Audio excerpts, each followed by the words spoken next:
Lux presents Hollywood.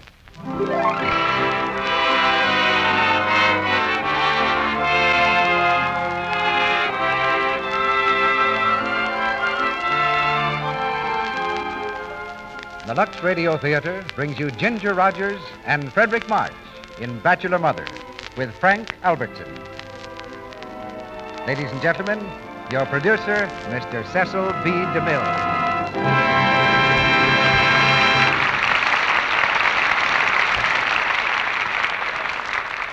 Greetings from Hollywood, ladies and gentlemen. To the young ladies of our modern business world, the lunch hour means a great deal more than just lunch. It may mean a shopping trip, a visit to the hairdresser, a rendezvous, or perhaps an unexpected adventure. And during a lunch hour, the alert young businesswoman is prepared for almost anything to happen. But Miss Polly Parrish in our play Bachelor Mother was just minding her own business when something happened that not only upset her lunch hour, but changed her whole life. One thing led to another in such a gay series of adventures that RKO's picture, Bachelor Mother, turned out to be one of the comedy hits of the year. Although taken by surprise, the modern young woman of our story knew exactly what course to follow. In fact, we take our hats off to the resourcefulness of our modern girls in general. Consider the example sent to me by a member of our audience. It's a clipping from the Birmingham, Alabama News, in which a resourceful young lady advertises, "Girl in need of work at once. Will consider dishwashing if Lux is used." I'll make a bet she got a job with a wise employer. When Lux Flakes is in the dishpan, both Judy O'Grady and the Colonel's lady are sisters in the care of their skin. For the role of the modern young Miss Polly Parrish in Bachelor Mother, our choice was the modern young Miss Ginger Rogers, who played the part with typical ginger and wit on the screen. She comes to us from the set of the new RKO picture, Primrose Path. As David Merlin, the son of Polly's employer, we planned to have Joel McRae.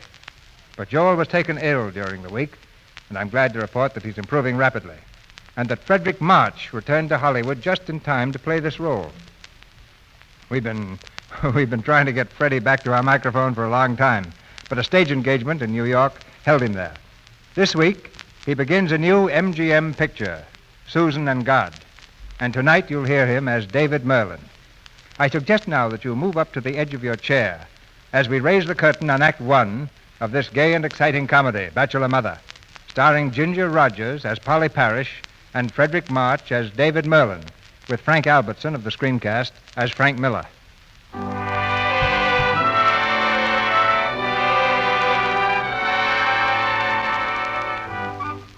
Polly Parrish, young and pretty, is about to lose her job. This is hard enough to face at any time, but when it happens on the day before Christmas, it's almost too much. During her lunch hour, Polly Parrish walks slowly along a street in downtown New York. Vaguely, she wonders what's to become of her. As she passes the Atkins home for foundlings, fate steps in. Gallops in. For a woman in a heavy shawl is just leaving a bundle at the door. With a gasp of indignation, Polly rushes to the woman and catches her by the arm. Here, don't you dare. Why, don't you dare leave your baby. Please, I'm not the baby's mother. There is no mother. They'll take good care of it here. Just the same, you have no right to do such I thought I could take care of it after the mother died, but I couldn't. Oh, it's such a wonderful baby. They'll be good to it. Wait! Hey, come back here! Come back! Oh, you poor little kid. All alone? Now, don't cry, darling. Here, I'll hold you. Oh. Would you come in? What? Oh. Just come this way, please. Oh, take your finger out of your mouth. There, now, don't eat your finger. You hungry? Well, they'll give you something to eat here. That's a good baby. Right here, please. Another one, Mr. Fry. Oh, yes. Your name, please? Poor little thing. You're Your name, please? Polly Parrish. Come on, take your finger out of your mouth. Are you employed anywhere? I'm at Merlin's until tomorrow. You darling, that's a good baby. Now, just why did you abandon your baby, Mrs. Parrish? It's such a sweet... What? Oh, well, this isn't my baby. It was on the doorstep. Yes, we know. Well, no, really. Well, An old lady left it on the doorstep, and I thought it'd roll My off. dear, we're only here to help you. We're your friends. Well, I wish it was mine, but it isn't. I wasn't leaving it. I was just picking it up. Many mothers say babies are not their own, but from experience, we've discovered the wisest thing is to make a clean breast of it. Now, look here. This is ridiculous. This is not my baby, whether you believe it or not. Here, nurse, you take the baby. I'm getting out of here. You see, my dear? When you give the baby to the nurse, it cries. Take it back. Just for a moment. There. Well, my dear, Oh, for heaven's sake. the baby seems to know you. Well, I don't know it. Here, you take it. No. No, let me alone. When I want a family, I'll get married and do it right. Oh, it's pathetic, isn't it? Well, anyway, we know she works at the Merlin department store. Mr. Merlin and his son have always been very charitable. I'll go right over there after lunch.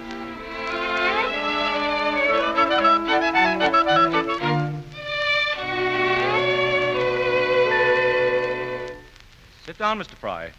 Now, what can I do for you? You are Mr. Merlin, sir? Mr. Merlin the younger.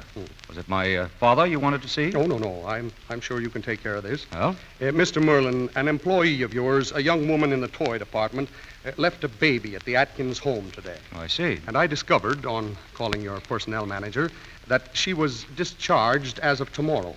She was probably only hired for the holiday rush. Exactly.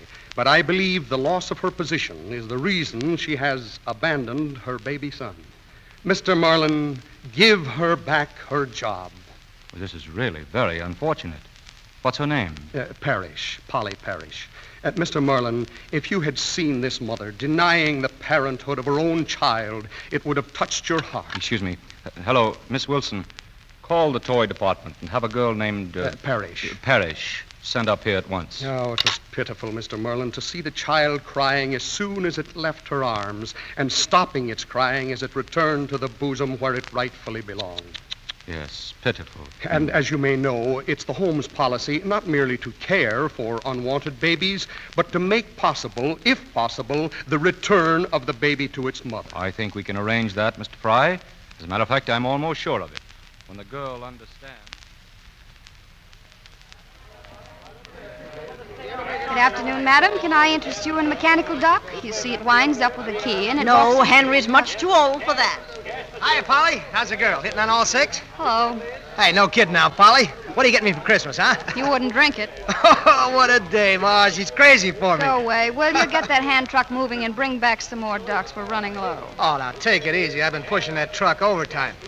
Say, Polly, I saw you hoofing at the employees' ball, and you got it, babe. Think so? I'll prove it to you. We're going dancing tonight. But I don't feel like it. Is it worth $50? You mean you're going to give me $50? Well, not exactly. No, listen. There's a dance contest at the Blue Heaven. Now, the orchestra leader is one of the judges, and he's my best pal. The prize is $50, and we split it up the middle. Cheese it. Here comes a floor walker. What do you say? You've just made a deal. I'll be around to pick you up after dinner. Miss Parrish? Miss Parrish. Yes, Mr. Hargraves. Miss Parrish, you are wanted in Mr. Merlin's office. Mr. Merlin? At once, please. I don't know why. Mr. Merlin? Oh, yes, come in. Come in. Oh, Won't you sit down, Mrs. Miss Parrish. Oh, Miss Parrish. that's right. Oh, well. Did you receive a card today saying that you were discharged as of the end of this week? Yes, I did. Well, it was a mistake. Will you excuse us? It won't happen again. The job is yours for as long as you care to have it. Huh? What do you say, Miss Parrish? Well, thank you. Thank you very much. And you're being raised $5 a week, starting as of last week. Is that satisfactory? What do you say, Miss Parrish? Oh, thank you. You're quite welcome. But merely getting your job back and an increase is not your real Christmas present. No? No. Your Christmas present is probably the greatest gift a woman could possibly have. I almost envy you. Yes, I do envy you. Really? Oh, you fortunate girl to have an employer like Mr. Merlin. Yes, but I don't... When you go home tonight, you'll get your Christmas present. Tonight, Mr. Fry? Tonight. Tonight. Fine. You may go back to your department now, Miss Parrish. Oh, thank you. Thank you very much. And I want to wish you and yours a very, very Merry Christmas. Well, thank you. And same to you. Good day. Good day. Good day. A nice-looking girl like that. Yes, it's a funny world. I can just see the look on that girl's face tonight. Yes. Yes, so can I.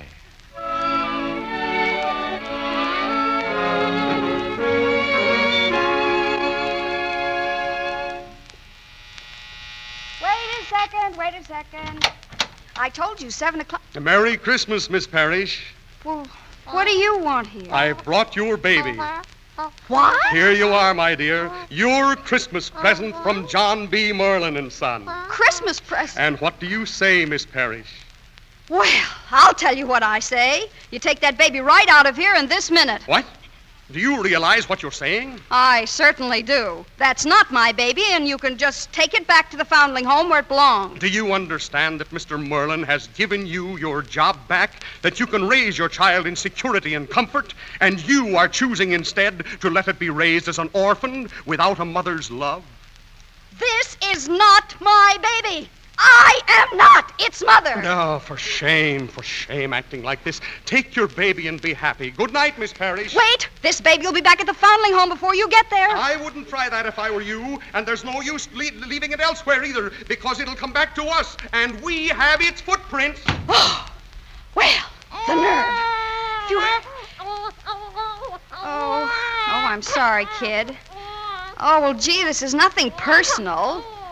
Gee, I'd love to have you around, but I couldn't do right by you. Well, come on now. Now, you don't want your teeth to grow in there crooked, do you? No.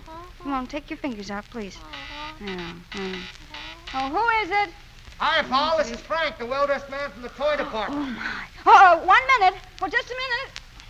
Now, look, kid, I'm going to hide you behind the sofa. Now, you just stay there and don't you make a sound, do you hear? All right, just a minute. Hiya, sugar. Oh, hello. Well, what a layout.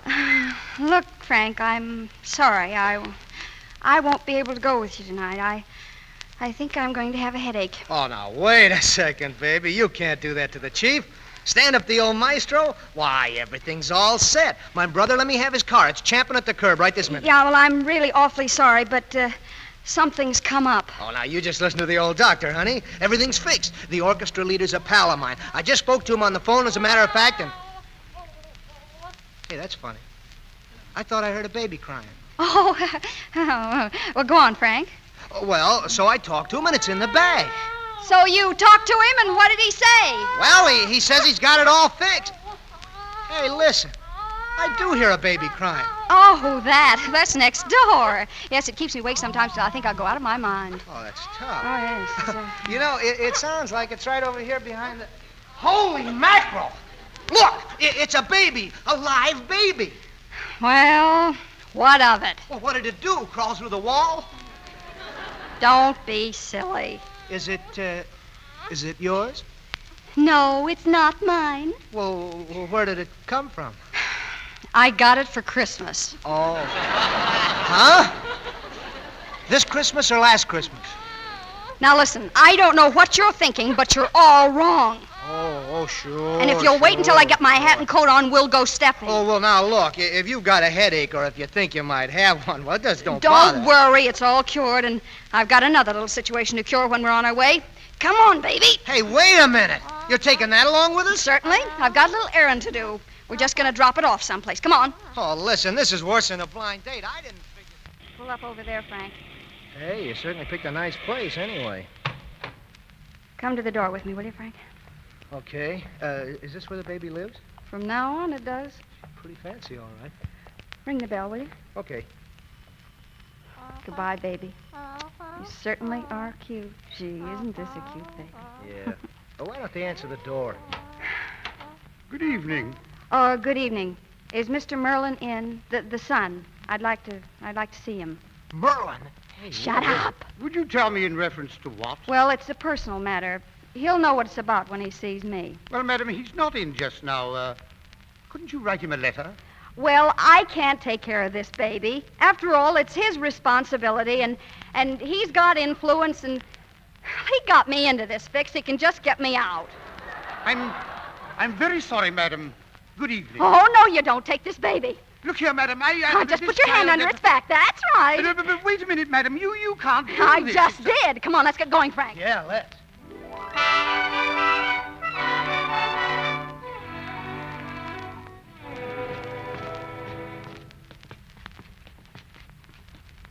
Well, here we are. Yeah, back home and broke. I'm sorry we didn't win that prize, Polly. Oh, forget it. My friend double-crossed me. Yeah. Well, thanks for bringing me home. Oh, wait a minute. Say, Polly, how about giving a fella a little drinky, huh? Sorry, I haven't any liquor here. Well, then, how about letting a fella in for a smoke? I haven't any cigarettes either. Well, I've got the cigarettes. I only need a match. Now, Frank, it's pretty late, and I have to get up early. All I want is a match. You could give a guy a match, can't you? One little match. That'd never hurt you. One little matchy. Come on. Frank, Come get on. out of here. Oh, stop. Get Stop. out. Get out! Who said that? I did. Go on, get out of here. Mr. Merlin. Did you hear me? Yes, sir. Sure. I just... good night, Mr. Merlin. Well, Mr. Merlin, how did you get into my The apartment? landlady was kind enough to let us in out of the cold. I've been here 3 hours. Us? Yes, us. You'll find your child right there on the chair. But I tell you that... Miss Parrish, I followed you tonight, and I came back here to ask you just one question. What possibly could be going on in that peculiar brain of yours that lets you jump around a dance floor like an idiot 10 minutes after you've left your child in a strange home with strange people who, for all you know, could strangle it? Are you through? No. I've seen some low things in my time, but a mother who's just abandoned her child going out to enter a dance contest, that will stand alone in my memory as something revolting. I thought that was pretty revolting myself. Are you interested in knowing what I'm going to do? Would it interest you to know that I am not the mother of that child? And that, to me, is the lowest thing of all. To deny your own child when it cries as it leaves your arms. Those people have experience. They know a real mother when they see one. I'm going to fire you. In fact, you are fired. But that's nothing. I am not the mother of that child. Fine. You're not the mother. As you go from place to place looking for employment, you will discover that no department store in the entire Merchants of America Association will hire you. I'll see to that. But that's nothing. Any employer will ask you for a character reference. In my wildest imagination, I cannot conceive of anyone with a character less deserving of a reference than you. I'll explain your character. Why? That's persecution. Yes, I'll say it is. And eventually, you'll come and you'll plead for your job back. And then you'll realize what a privilege it is to have security and a chance to raise your child yourself. What? You danced, yes. Well, now you pay the fiddler fella. You have an obligation to that child. You fulfill it. Well, you made up your mind to ask for your job back? Or are you going to starve a while first? Well, I'll take my job back. Now, that's better. I'm only doing this for your own good, Miss Parrish. As the years go by, you'll realize what a terrible thing I've saved you from doing. But I'm really not as bad as you think. Well, then why did you do it? Well, I had to. There was no one I could turn to. Oh, I see. Well, but isn't there some legal way to make the father support the baby? I don't want anything to do with him. Oh, I see. He used to beat me. No. Yeah. See that scar on my head? Where? Coffee pot. Threw it at me. You poor kid. Yeah. Well, I'll be going now. You'd better get some sleep. Mm-hmm. And don't worry about anything, Miss Parrish. This store is behind you. Thank you, Mr. Merlin. So that's all right. Good night. Good night.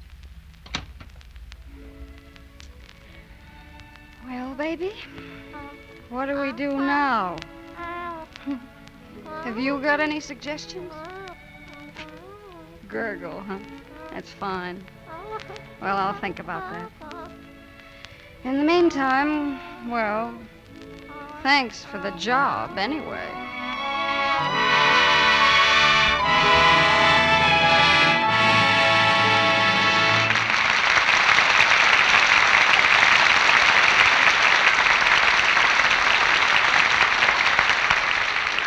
Mr. DeMille brings us Ginger Rogers, Fredric March, and Frank Albertson in Act 2 of Bachelor Mother in just a moment.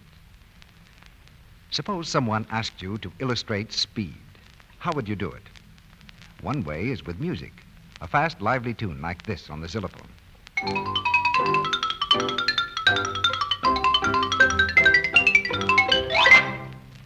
That expresses musically the marvelous speed of new Quick Lux. It's really amazing how fast it is.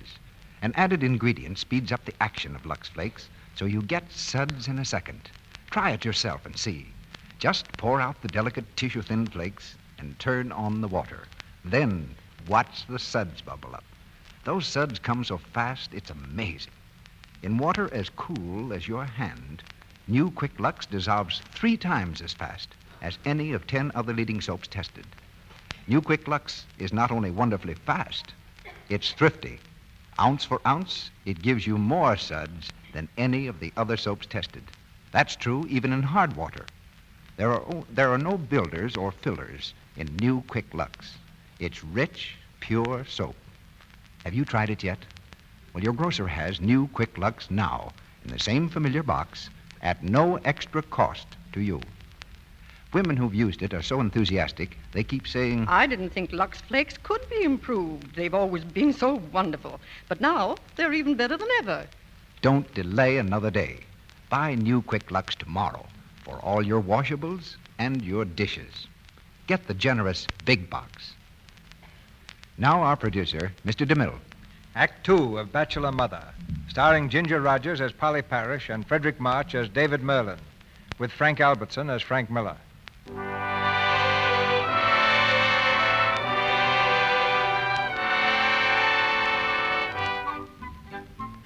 2 days have passed, and with them, of course, 2 nights. Silent, restful nights, interrupted only by the constant screeching of Polly's adopted baby. Back at her job in the toy department, Polly is still winding up ducks, but her heart isn't really in her work. Her eyes are half closed from lack of sleep, and she moves slowly as in a dream. Well. Good morning, Polly, my girl. Good morning. Don't talk too loud. You'll wake me up. Why, what's the matter? Haven't you been sleeping? Not for 2 nights. How long can a person go without sleep, Frank? Oh, Polly, listen. You can trust me. I'm the kind of a guy, see nothing, say nothing. How about putting in a good word for me with, upstairs? What's the matter with you? Well, the assistant floor walker job is open right in this department, with that little carnation and everything. Now, one word from you, and I stop pushing this silly wagon around. What do you say? Miller, get that truck out of the aisle. Yes, sir, right away. Don't let me catch you talking again, Miller. Converse in your own time, not on the stores. Yes, sir. Excuse me, Mr. Hargrave. And Miss Parrish, keep those ducks in motion, please. Yes, sir. Morning, Hargraves. Oh, good morning, good morning. Quite an honor having you visit our department, sir. Oh, not at all, thank you. Any special reason, sir? Oh, no. Yes, matter of fact, the new assistant floor walker. I wrote you a memo about it. It's to be a man by the name of, I can't think of it right now, but he's entitled to promotion by seniority. Frank Miller, sir? Yes, that's it, unless you have some personal objection. Oh, no, sir, no. I'll tell him now. Tell him now, sir. He'll be very happy, sir. Good morning. Good morning. How are you? I'm fine. I can hear you all right, but I can't see you so good. I haven't been sleeping for 2 nights. Why not? The baby's been crying. Is it sick? No, it's just being a baby. Well, now, why don't you have it sleep on its stomach? I read that someplace. That's how they sleep. Do you know how to get a baby to sleep on its stomach? You turn it on its stomach, and then you go to bed. Then the baby turns over and starts to cry, and then you get up and turn the baby over, and then you go to bed again, and then the baby turns over and starts to cry again, and then you get up and turn it on its stomach, and pretty soon it's 9 o'clock and you're winding ducks. Well, but don't any mothers sleep? I'm beginning to think they don't. Well, you'll get on to it. It's a natural instinct. So sleep. Well, then how are you managing? Who takes care of the baby while you work? My landlady. She knows all about babies, thank heaven. Oh, well, there can't be much to it. After all, everybody here was a baby, and they all got through it. I'll think about that. That's a pose that all mothers put on, that it's so difficult raising a child. I saw through that when I was 6 years old. I'll think about that, too. Yeah. Good morning. Good morning.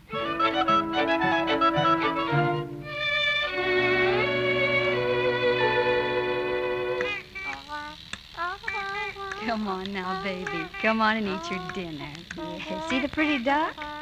Now you watch the duck and you eat your dinner, and before you... Come in. Hello. Oh, well, hello. I was walking through the book department and I saw this book, How to Bring Up Your Baby Scientifically, by Dr. Ernest Eggleman. Greatest thing I ever read. Everything you have to know is right in here. You mean a doctor would know more about a baby than its own mother, with her natural instincts? Well, but this is scientific and includes the instincts, too. All right, come on, baby. Just eat your dinner. Go right ahead. No, wait a minute. How do you know you're doing that right? Doing what right? Feeding it. Oh, there's nothing scientific in this. The baby opens his mouth and I put the food in it and he swallows it. From then on, he's on his own. Ah, well, that's what you think. We'll just have a look at the feeding. Feeding with an F here. There. Here we are. Now, listen. After the food is prepared, the mother will, A, get a spoon. Wonderful. How he ever thought of that. Don't be so smart. Just do as it says. Spoon. I've got it. And warm it to room temperature. Warm it. I did. How? I put it under the warm water. Well, that may not be right. I think it has to be sterilized. Well, anyway. B, take a spoonful of food and, just a second. Place on a piece of gauze. You a piece of gauze? What for? Will you please do as the book says? All right, but I still think it's No, please. It's just possible, you know, that a doctor with 20 years of experience knows what he's talking about. All right, go ahead. Next. And gently rub into the navel. What's that? What? And gently rub into the navel. Oh, that's ridiculous. Well, no, it isn't. No, that's probably to adjust the temperature of the baby's stomach to the food. But I think it's very logical. Oh, I never heard of such a thing. Here, let me see that. Well, I read very well, you know. I've done it for years. Yes, I read little, too. Let me see. Begins Okay. right here, at the bottom of this page. Oh, yeah. Take a spoonful of food and place on a piece of gauze and gently rub into the navel. You read very well. Well, I don't believe it. I don't care what it says. Now, don't make out that you know more than a doctor and a printed book on the subject. I know I'm not rubbing any oatmeal into this baby's navel. Who is this Dr. Eaglefoot, anyway? This book is ridiculous. Oh, look. What's the matter? The pages were stuck together. Well, what do you think of that? Just listen. To relieve gas on child's stomach, take a spoonful of warm oil and place on a piece of gauze and gently rub into the navel. Oh, isn't that funny? It certainly is. If the page had said hang baby by neck, you'd thought it very scientific. I'll feed the baby my own way. Come on, baby, now eat your dinner. You know, somebody could sue the store for a thing like that. It's a good baby. You might wind the duck, Mr. Whirlin, if you've got nothing better to do. Well, you know, just because those pages stuck together is no reason to condemn that book entirely. Well, that's fine. Now you've broke it. Well, that's a defective duck. Could it be that you wound it too hard? I just wound it normally. This is inferior merchandise. Where'd you buy this duck? John B. Merlin and Son. Oh. Well, that's all right. It's still inferior. Out of 10,000 ducks, 1 or 2 can be less than perfect. That's what we have an exchange department for.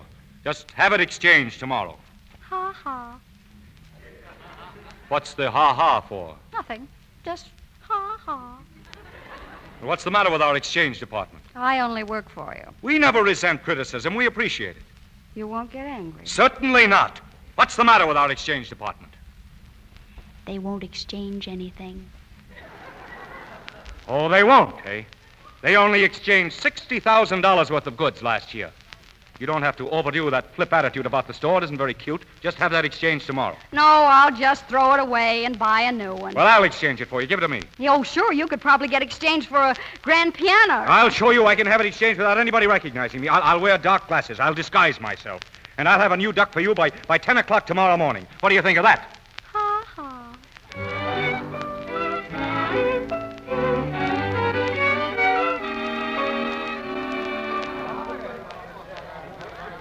Come on, girls. No leaning against the counters. Here, pick up that paper. Straighten those boxes. Okay, take it easy, Frank. Mr. Miller to you. I'm the assistant floor walker now. Yes, Mr. Miller. Well, that's better. There's going to be a few changes around here. Come on. No gossiping there. Break it up. Oh, Miss Parrish.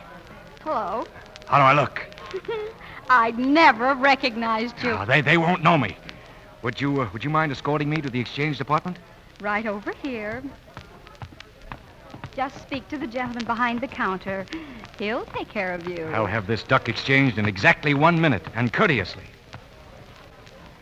Here we are. Go ahead.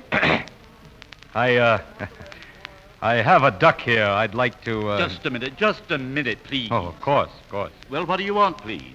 Well, I have a duck here I'd like to have exchanged. Certainly, sire. What's your complaint? It's broken. Oh, I can see that. How did it happen to break? What difference does it make? I have to know where to place the responsibility. Oh, well, just place the responsibility on the duck and give me a new one. May I see the sales slip? Oh, just a minute. Have you got the sales slip? I threw it away. You should have kept it. I threw it away. You should have kept it. How did I know the duck was going to break? Well, how did I know the duck was going to break? It's clearly printed on the slip that it's to be kept for 30 days. You can't expect me to keep a sales slip for everything I buy. Can't expect me to keep a slip for everything I buy.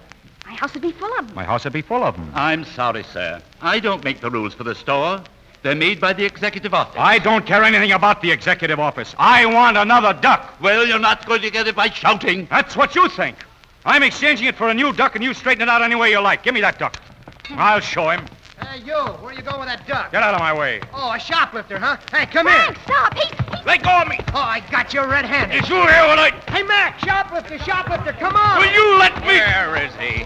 Okay, I got him. Trying to get away with a duck. Let me go. I'm David Merlin. Mr. Merlin? Oh, excuse me, Mr. Merlin. Merlin, oh. Come here, you. I didn't know it was you, Mr. Merlin. I thought it was a customer. A customer, eh? You're lucky it was me. A customer had sued the store. How long have you had this job? Well, you know, since yesterday. What did you do before that?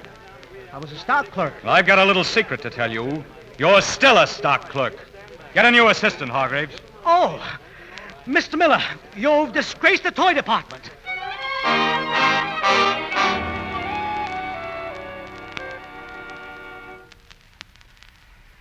Well, here we are, ladies and gentlemen. We're broadcasting from the heart of Times Square, surrounded by thousands of persons waiting to usher in the new year just 3 short hours away. Listen to that crowd.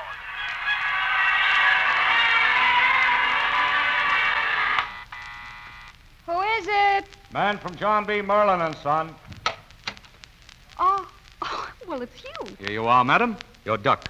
I exchanged it. No trouble at all. Oh, well, come in. I certainly didn't expect to see you tonight. Well, I didn't expect to come here. I was taking my shower, and it suddenly occurred to me you must be having kind of a shabby New Year's. You get dressed. We're going to a swell party. Stood up, huh? Huh? You were stood up. Well, I just told her I'd call back, and then I forgot to do it. Yeah, that's what I thought. Well, I'd like to go, but I just can't leave the baby alone. Oh, the baby. You don't have to devote your whole life to the baby. That's what you told me to do. Well, it's New Year's Eve. Get somebody to take care of it. Get the landlady to take care of it. Oh, wait, there's something else. What? Well, me in a sweater and skirt, and you with a... We'd make half of a very lovely couple.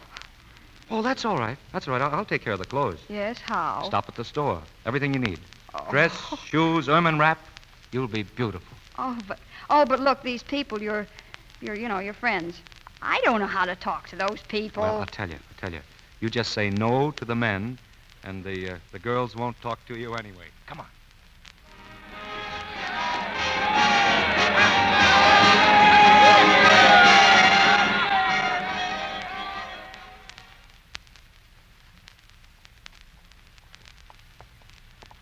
This is where I live. Yes, I know.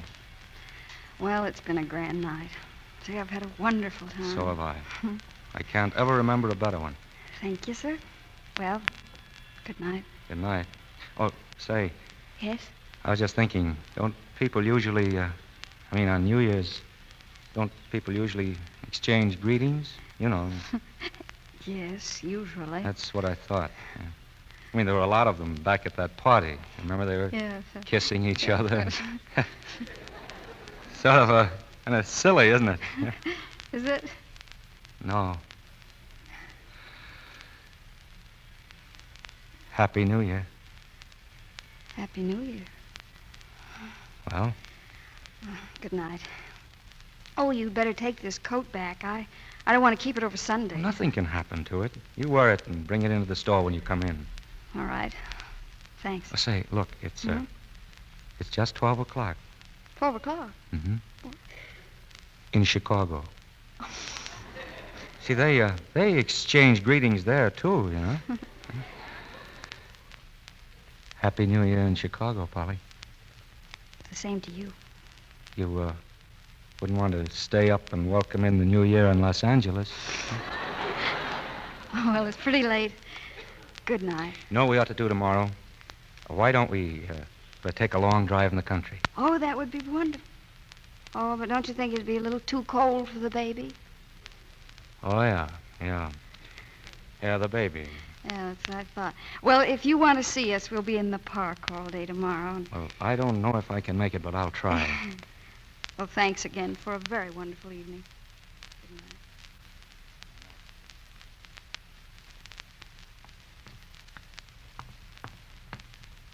night. Hello, Miss Parrish. Oh, Mrs. Wise, thank you so much for minding the baby. Oh, it's nothing. Look so cute he is. Why, he's awake. You waited up for me, didn't you, baby? You wanted to see if I'd come home early, didn't you?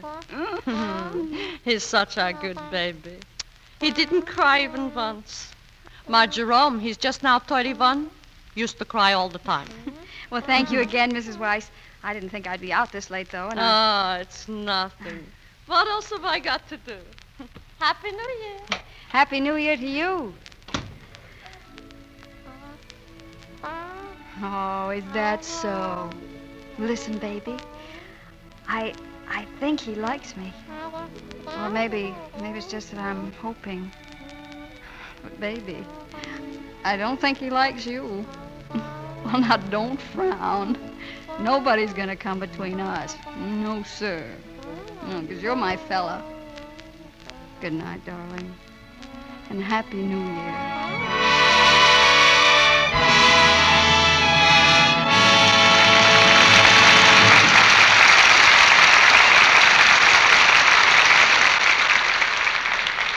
After a brief intermission, Mr. DeMille will return with Ginger Rogers, Fredric March, and Frank Albertson for Act 3 of Bachelor Mother.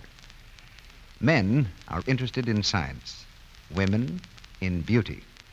I want to tell you about a most remarkable scientific test made recently in New York, which has a lot to do with beauty, with the loveliness of a woman's hands. Now, every woman knows that coarse, harsh hands, the kind we call housework hands, are unpleasant to look at. And while everyone admires the woman who does her own housework, nobody admires rough, red hands. That is why clever women who cook and wash dishes don't let their hands shout, drudge. They've discovered by actual experience that gentle, new, quick Lux for dishes leaves hands lovely. Now comes scientific proof of the wonderful mildness and gentleness of new, quick Lux, a series of tests conducted by scientists in a laboratory. To this laboratory came hundreds of women, and each made a one-hand test. She put one hand in Lux suds and the other hand in suds from another soap. She dipped her hands in and out of the suds for 20 minutes, 3 times a day, in some cases for as many as 27 days. Now, mind you, these women didn't know what soaps were being tested, and they didn't use any creams or lotions on their hands during the test. Conditions were similar to home dishwashing, and they were equal for each of 5 leading soaps, including Lux, used in the test. Well, sir, when this exhaustive test was over, there was no doubt about the result. It clearly demonstrated that Lux was kindest to those hands. In case after case, the Lux hand looked smooth, soft, and lovely, while the other hand looked rough, red, and unattractive. Now think of it. The same woman, one hand embarrassingly rough, the other charming as ever, thanks to gentle Lux. Now this convincing test, the most dramatic test ever made of dishwashing soaps, merely confirms scientifically what so many women know, that with gentle, new, quick Lux, free from harmful alkali, you can wash dishes and do other soap and water jobs you must do every day without having rough, red hands. So why not do this tomorrow? Get a big box of new Quick Lux Flakes at your grocer's and use it for your dishwashing. Prove for yourself how lovely and soft and feminine it leaves your hands. It's so gentle. And it's speedy, too, and truly thrifty. Yet it costs you no more. We pause for station identification. This is the Columbia Broadcasting System.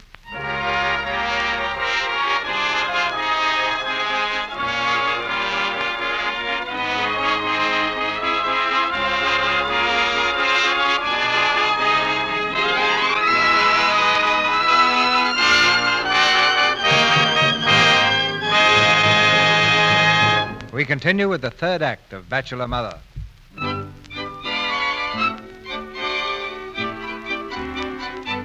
The meetings in the park have become a Sunday ritual with Polly and David, and of course the foundling child. But now a new character enters our story, the personification of dignity and breeding, a frock-coated, silk-hatted gentleman, known to the Merlin employees as Old J.B., and to David Merlin as Dad. On a certain Sunday morning, Frank Miller, brooding over the loss of his job, has slipped a note into old J.B.'s car. On his way home from church, J.B. reads it. Dear Mr. J.B. Merlin, this is to let you know that you are a grandfather. If you don't believe me, just ask your son and a certain girl whose name I won't mention because I am not a rat. They go to the park every Sunday and wheel the baby. How do you like that, you stuffed shirt? A friend. Good Lord! A grandfather! Jones! Yes, Mr. Merlin? We're not going home yet. Drive through the park.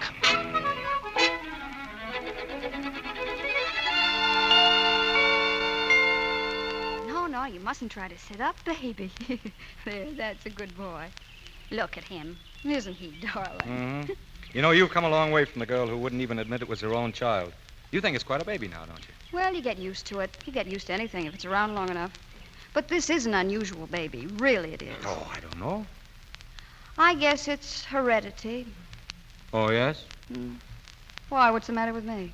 Oh, nothing. What about the other 50%? Oh, him. Well, if there's anything in heredity, the baby ought to be able to play a wonderful piano. That's quite a quality, yes.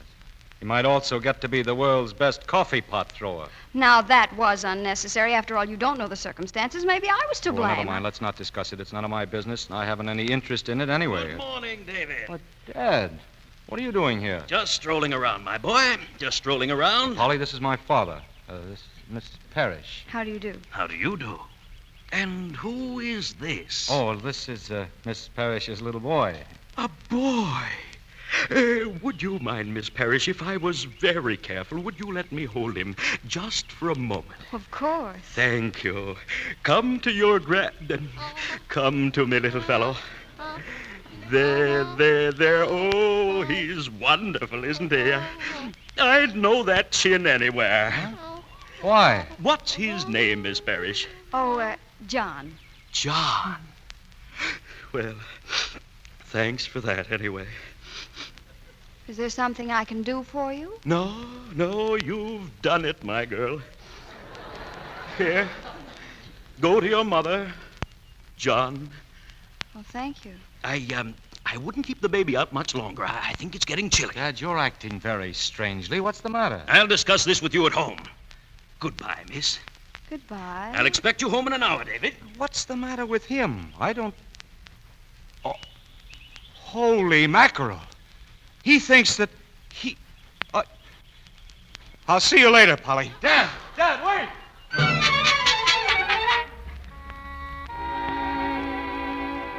Now listen, Dad. I want to tell you... Quiet! I talking. 20 years I've been waiting. What do you think for? Why was I living? What was I looking forward to? So this is the modern generation. So this is the 20th century. Dad, I don't know what you're talking about. Oh, don't you? Well, marriage was good enough for your father and mother, bless her. And it's good enough for you. What? Young man, you're going to marry that girl. You're going to bring my grandson into this house. Well, now, I've got something to tell you. Now, don't you start with me. You know my temper. Remember what I did to Governor Meade? Listen, you haven't any grandson. Don't deny it. The least you can do is not deny it. I saw him with my own eyes. I saw you with a girl. I saw you wheeling the baby. That's not my baby. The least you can do is not deny it.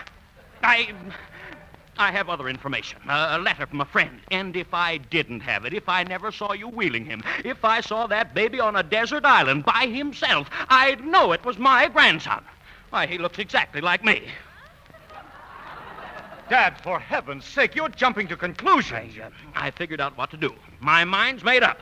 Nobody is playing around with my grandchild. I'm taking it, and I'll get it if I have to go to the Supreme Court. I'll take it now, and you try to get it back. Will you listen, Dad, before your blood pressure goes through the ceiling? Never you mind my blood pressure. You don't know me in a fight. You're the stubbornest person I ever saw in my whole life. I'll prove to you it's not my child. Oh, you're crazy. That's what's the matter with you. You're unbalanced. You've worked too hard, and your mind's cracked under it. What you need is a vacation. Take a vacation in Florida.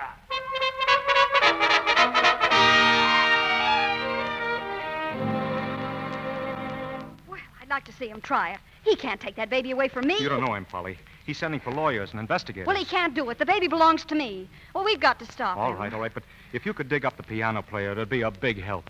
Well, I can't do that. Well, you'll have to. I mean, when half a dozen lawyers walk in here questioning your fitness to raise a baby... Look, take me to your father. Let me talk to him. I'll convince him. Well, he won't believe you either.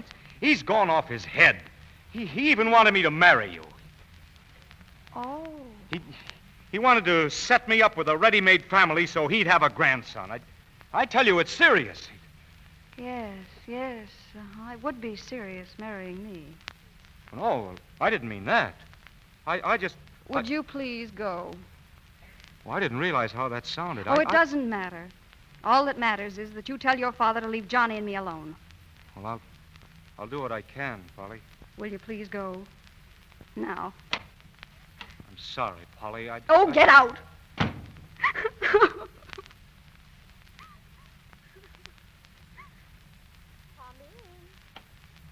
Well, hello, Miss Parrish. Hello, Mrs. Weiss. Come in. You know my son, Jerome. Oh, sure. Hello. Hello. Mrs. Weiss, would you help me pack? I'm going away. Away? Where? Well, I don't know, someplace. They're trying to take the baby away from me. Who is? That there fella just went out? No, his father. He's the papa of the baby. No, but his father thinks he is. Well, that's ridiculous. Now, I don't pretend to be an attorney, but I know your rights, and I say he can't do it.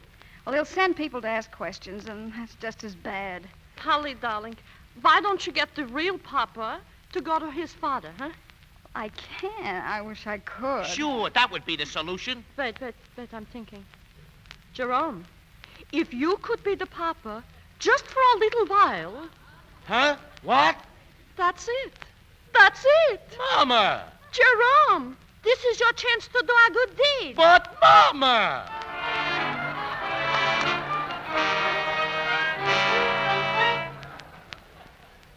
Your name's Miller, isn't it? Frank Miller? Oh, yes, sir. That's me, Mr. Merlin. Let me in. I had a hard job finding you. Oh, Mr. Merlin, if you came about that note, I didn't mean to make any trouble. What note? Nothing. Listen, Miller. Do you know who the father of that baby is? Huh? Who is the father? Well, I don't know anything, Mr. Merlin. Nothing at all. You don't? You sure? No, sir. I don't know. All right. Look, would you like to be an assistant floor walker again? Would I? Then I can fix it for you. Miller, this is your chance to do a good deed.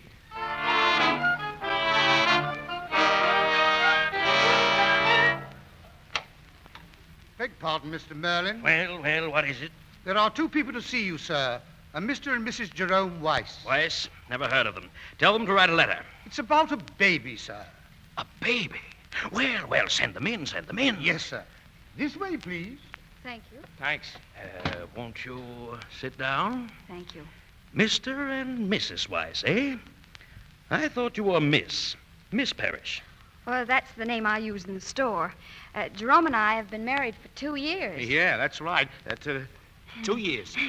Your son just called, and, well, there seems to be a misunderstanding about our baby. Your baby, Mr. Weiss? Uh-huh. Hey, So, yeah. so there's no need you're sending anybody to investigate the baby. It's only a waste of time. His baby. It's as though there'd been a death in the family. I can't believe it. All right, Miller. Right in here. Sure. David, what is this? Well, Dad, maybe this will convince you.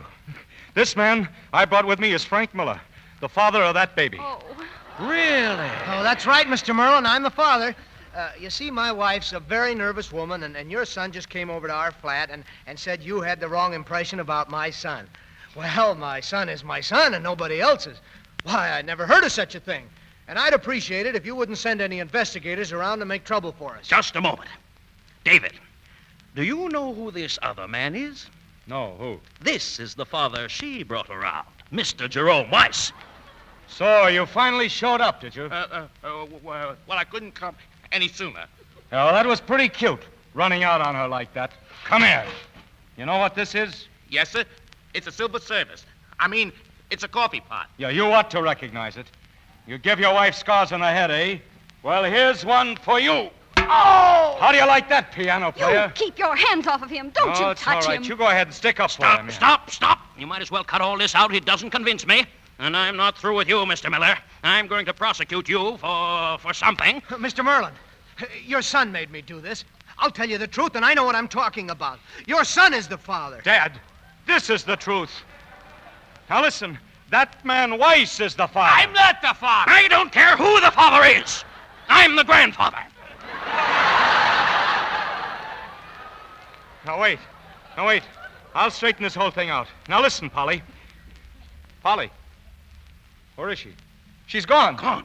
She'll take the baby. Catch her. Stop that girl. Oh, Lord.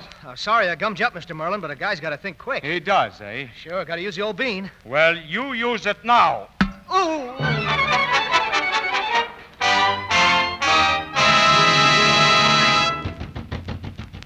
Open this door. Open it, I say. I'll never open it. Get away. All right, and I'll break it down.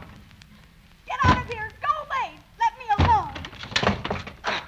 Now, You're not going to get this baby. Polly, listen. I'm not trying to take your baby from you. Since you threw me out this afternoon, you don't know what I've been going through. I thought I was only doing all this because I wanted to help you. But then I realized it's because I'm in love with you. You sound as if you mean it. But I'll tell you one thing. I'm not going to give up this baby. Where is he? Where's my son? Ha! I knew I'd find you here. Dad, I want to confess something. I am the father of that child. Well, those are the first true words that have passed your lips in 48 hours. Where's the baby? Come on, Johnny. We're going home. Yes. Going bye-bye. Yes, sir. You and Grandpa. David, did you mean what you said before? Yes. And you're willing to spend your life with a ready-made family? If the family is you and Johnny. And I've got a surprise for you, Polly. We're getting married. Tonight. Oh. You still think I'm the mother of that baby? Oh, certainly. Ha ha.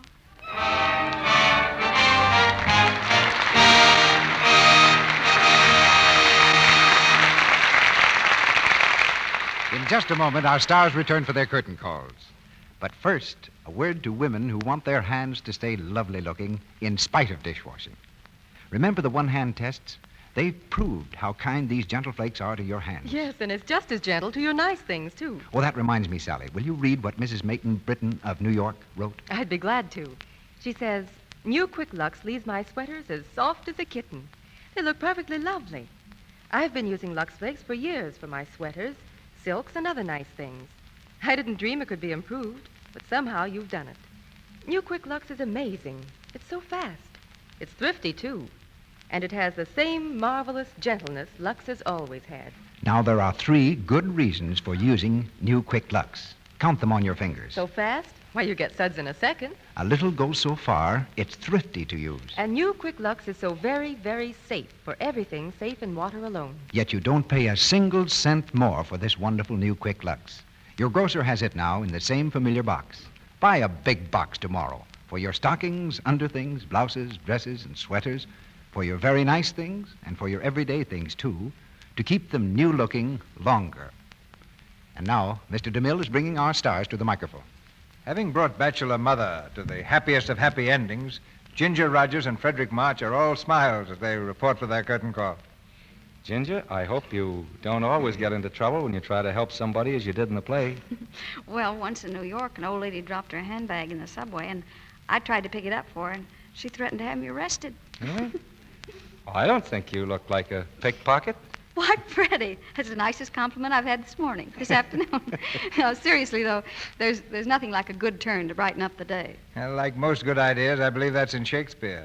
How far that little candle throws his beams, so shines a good deed in a naughty world. Is he quoting it right, Freddie?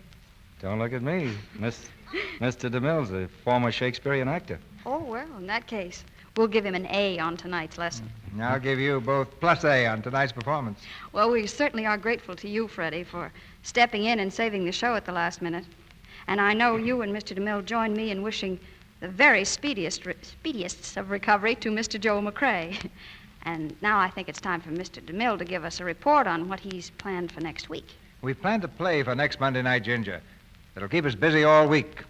We're especially proud of both play and stars. The play is Intermezzo, and our stars will be Herbert Marshall, Ingrid Bergman, and Gail Patrick.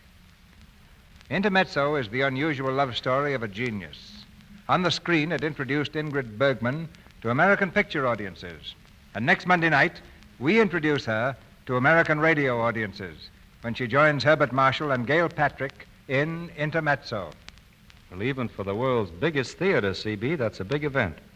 Good night. Good night, everybody. Good night, Mr. DeMille. Good night. You know, there's a lot more applause for you, too, that you can't hear. Our sponsors, the makers of Lux Flakes, join me in inviting you to be with us again next Monday night when the Lux Radio Theatre presents Herbert Marshall, Ingrid Bergman, Gail Patrick in Intermezzo. This is Cecil B. DeMille saying good night to you from Hollywood.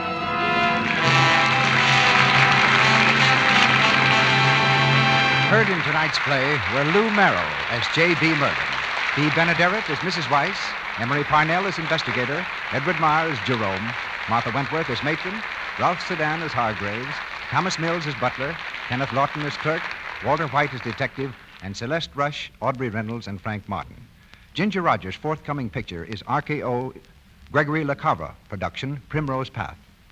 Frank Albertson is now working in the MGM picture, Hooray, I'm Alive. Our music was directed by Louis Silvers. We're happy to announce that the radio editors of the United States and Canada have just voted the Lux Radio Theatre their favorite dramatic program in the poll conducted by Radio Daily, as well as the recent poll conducted by the New York World Telegram. May we remind you that the March of Dimes has begun. You can help to stamp out infantile paralysis by joining the march. Get a birthday card from the President's Birthday Committee in care of your radio station. And if you can't, mail the President your dimes anyway to help fight this terrible disease. Your dimes and those of your neighbors will help crippled children to walk again. Your announcer has been Melville Ruick. This is the Columbia Broadcasting System.